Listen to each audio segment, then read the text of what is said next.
The Gospel of Mark, chapter 5. They went across the lake to the region of Gergesenes. When Jesus got out of the boat, a man with an impure spirit came from the tombs to meet him. This man lived in the tombs, and no one could bind him any more, not even with a chain.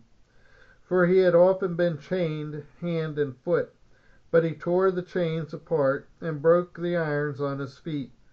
No one was strong enough to subdue him. Night and day among the tombs and in the hills he would cry out and cut himself with stones. When he saw Jesus from a distance, he ran and fell on his knees in front of him. He shouted at the top of his voice, "What do you want with me, Jesus, Son of the Most High God? In God's name, don't torture me." For Jesus had said to him, "Come out of this man, you impure spirit." Then Jesus asked him, "What is your name?" "My name is Legion," he replied, "for we are many." And he begged Jesus again and again not to send him out of the area. A large herd of pigs was feeding on the nearby hillside.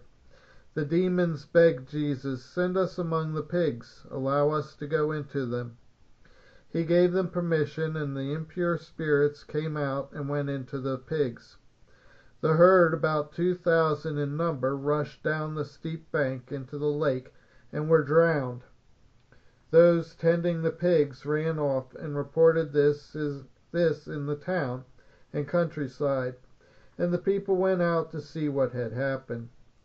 When they came to Jesus, they saw the man who had been possessed by the legion of demons sitting there, dressed and in his right mind, and they were afraid.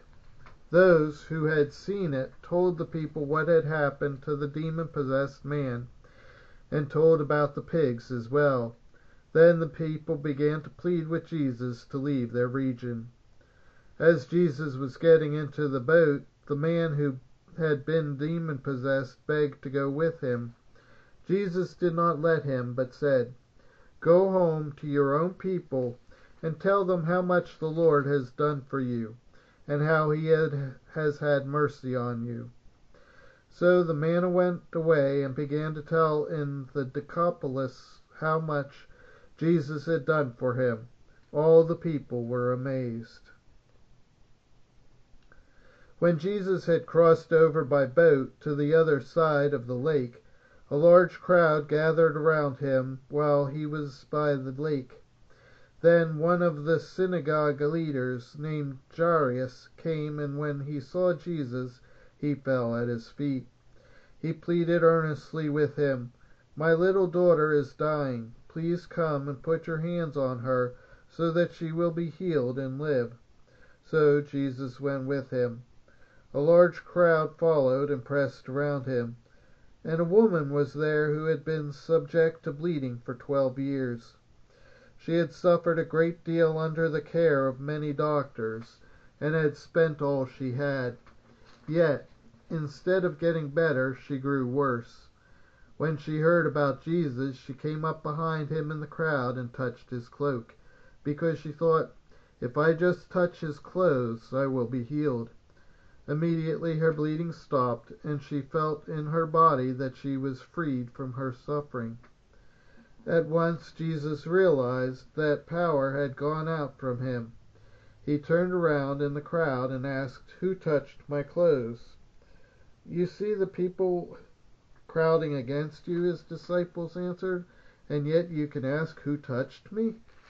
But Jesus kept looking around to see who had done it. Then the woman, knowing what had happened to her, came and fell at his feet, and trembling with fear told him the whole truth. He said to her, "Daughter, your faith has healed you.